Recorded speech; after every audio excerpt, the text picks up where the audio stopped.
What up, YouTube? Let's here. Thanks again for visiting the channel. As always, I appreciate it.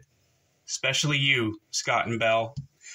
A couple of my best friends, I just wanted to say hello to them because apparently they, for one reason or another, have been enjoying my channel quite a bit.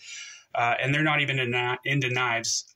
So, you know, to have normal, just everyday strangers enjoying my content is one thing. That's, you know, in itself is amazing to me. But just to have people that know me and like me enjoying this kind of content, even though they don't have any interest in knives at all, is just amazing. I can't tell you guys what that means to me.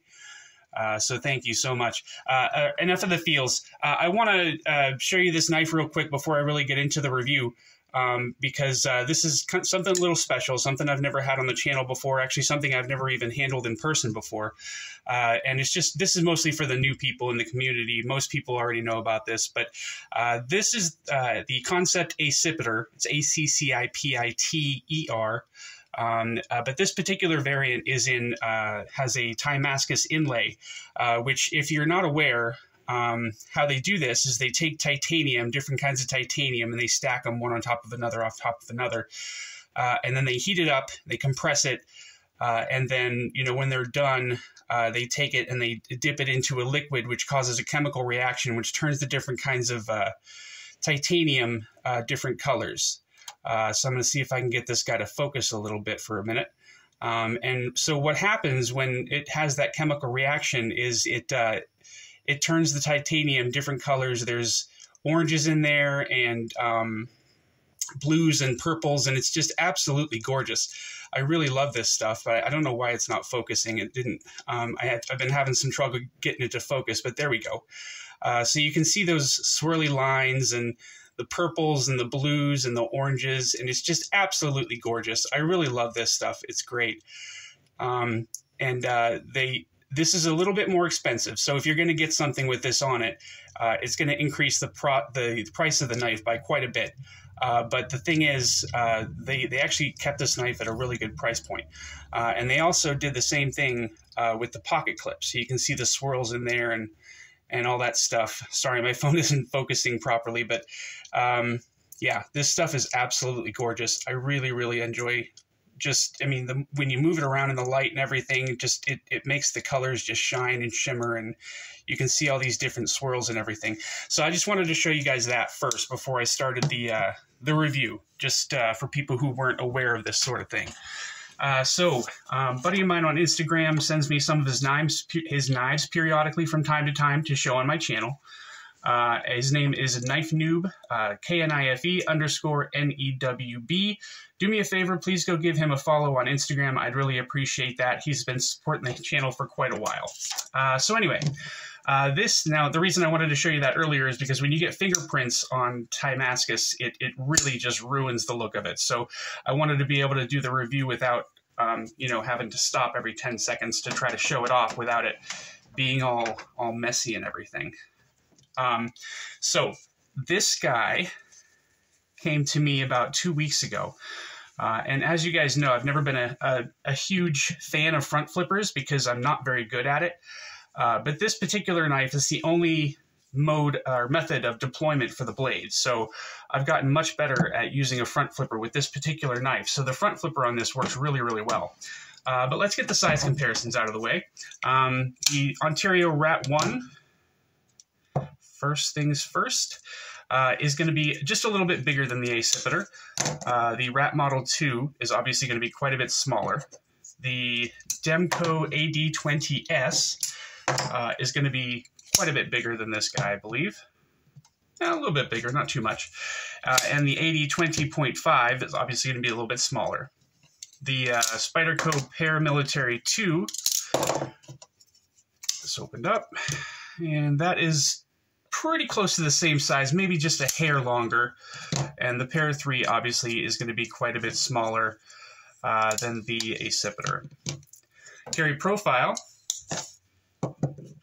You can see that the Paramilitary 2 and the Accipiter are about the same size when they're closed. And the Para 3 obviously is going to be a little smaller. Thickness on this guy, let's see here. So the Accipiter is just a hair thicker than the paramilitary, than the Para 3. And the height,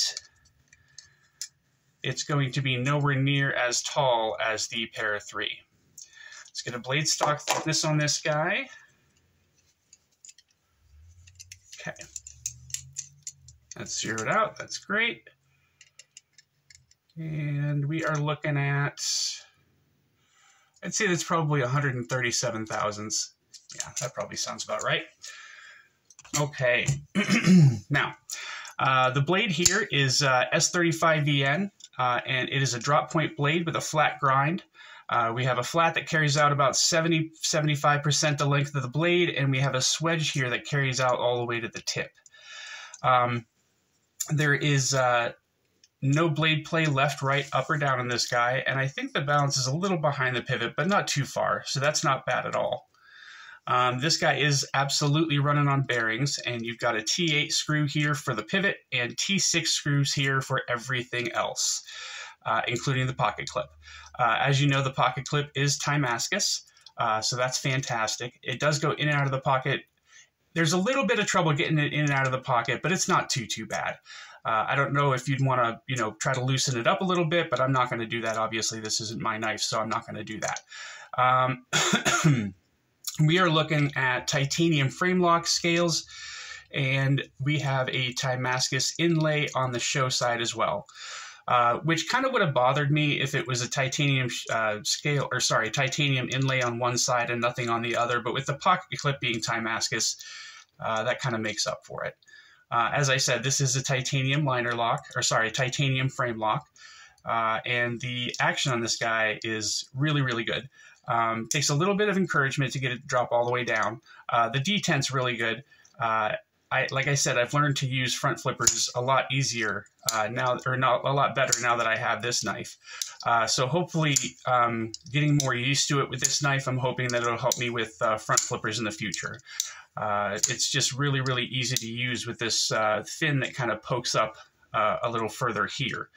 And there's a little bit of jimping on top of that fin that helps you to get hold of it, and you can front flip it with no problem whatsoever.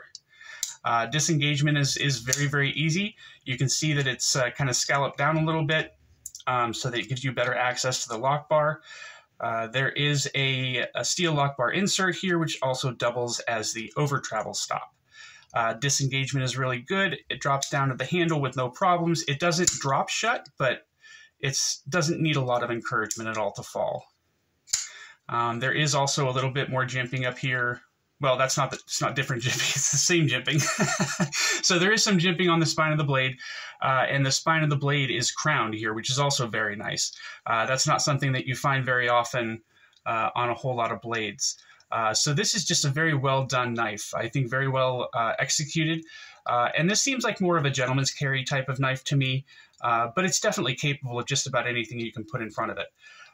So the base model of this knife, I believe, comes to like micarta or carbon fiber.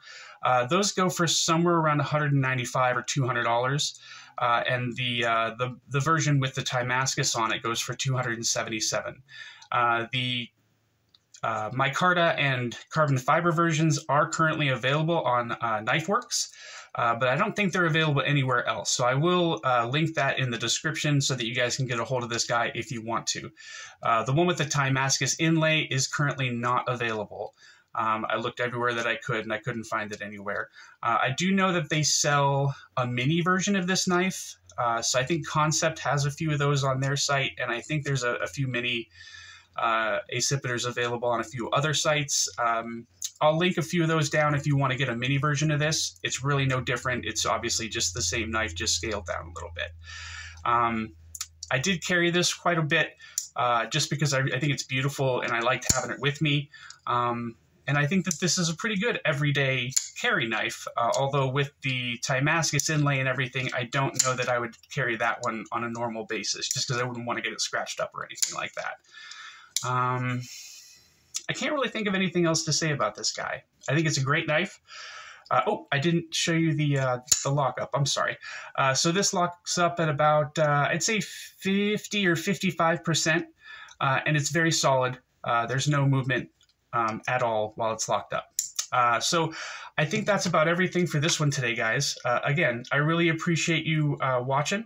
If you enjoyed the video, please like and subscribe. I'd really appreciate that. And stay up, y'all. Take it easy. Bye.